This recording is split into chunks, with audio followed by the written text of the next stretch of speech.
Yo, what is going on, guys? Welcome back to The Boys Are Back in Town. Today we got another waiver wire and week recap video. My name is Dustin. I'm here with my co-host.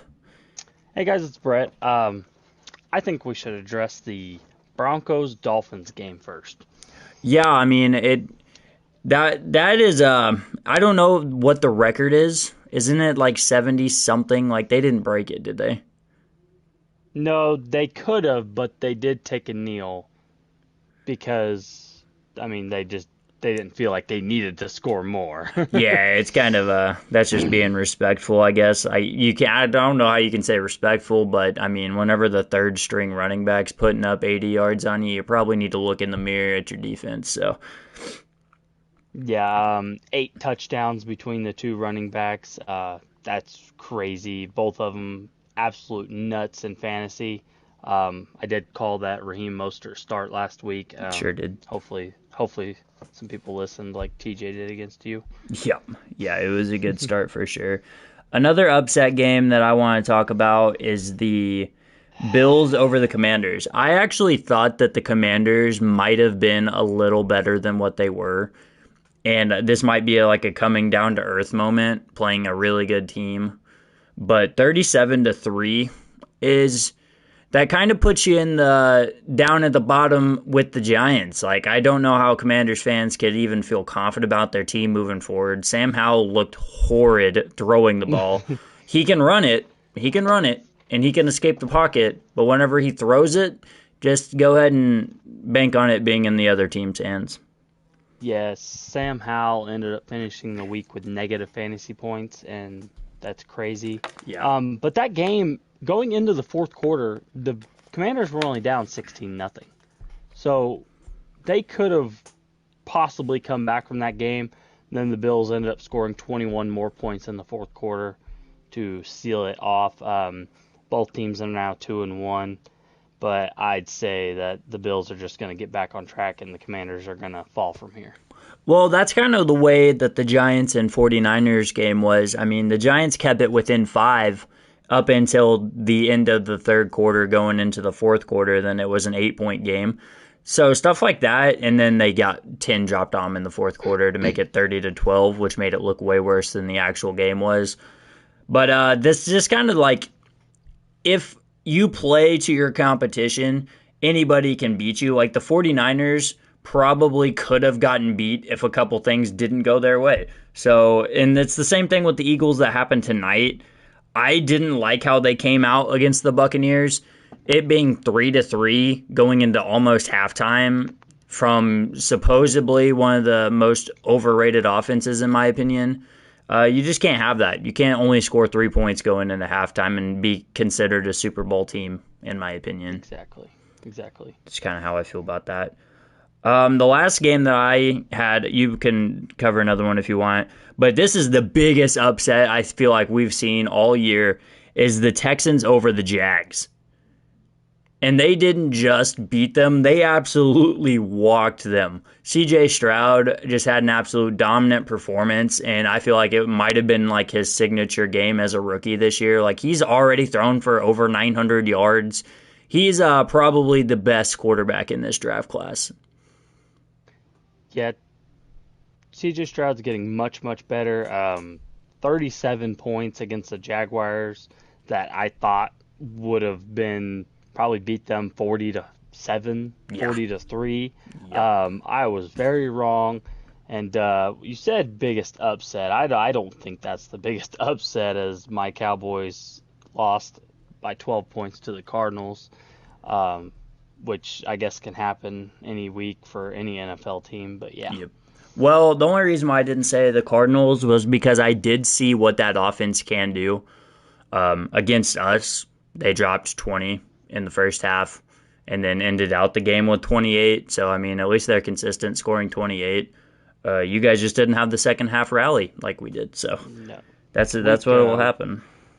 In week 3, Dallas let up twice as many points as they had in the first 2 weeks, and also 175 rushing yards in the first half, which is more rushing yards than they've gave up in a half in like so many years I saw. Like 50 years or something like that. Yeah, it was pretty piss poor. It made that James Conner sit look really silly.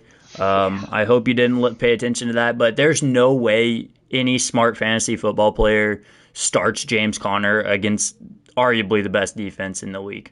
You just don't. So I'm happy for you if you did, but there's no reason you should have. I'll just be real. Yeah, yeah, yeah. All right, you want to jump into some waiver wire picks? Let's do it. Hit me with yours. All right. My first one, CJ Stroud. He's averaging 22 points per game over the last 2 weeks, getting his footing, as a rookie.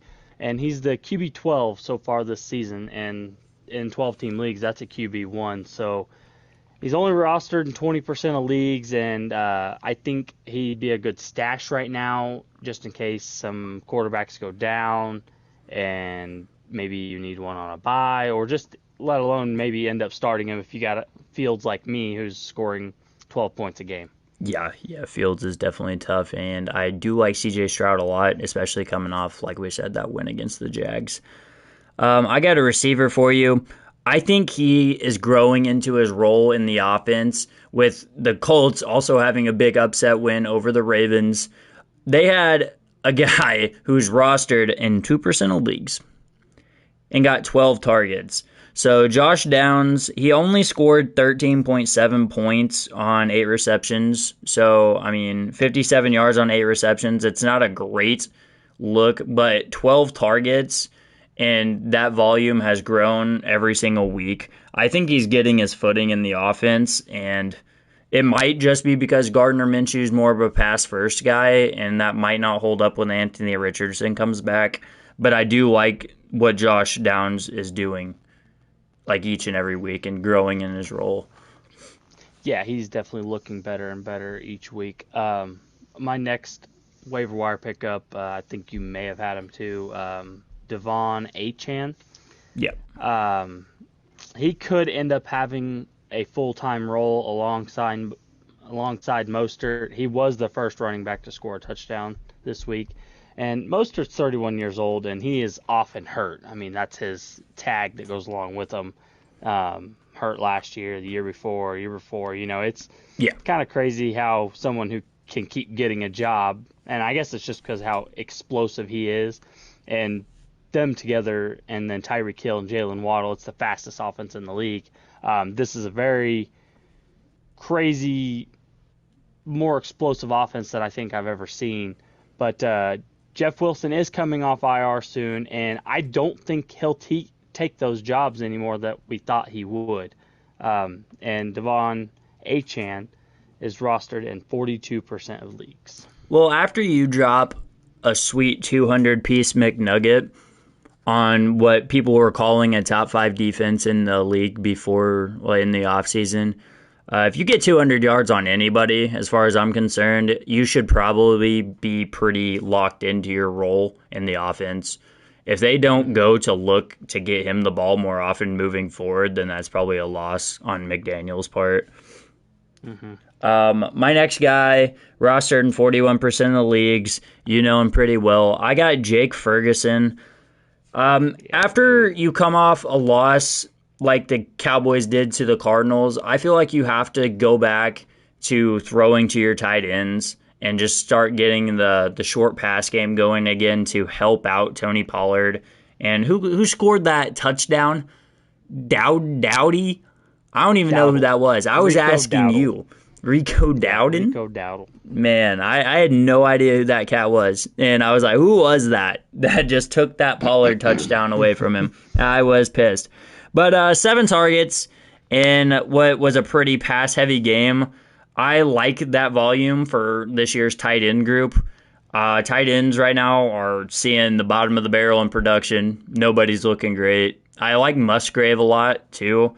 But I'm going to stick with Ferguson this week.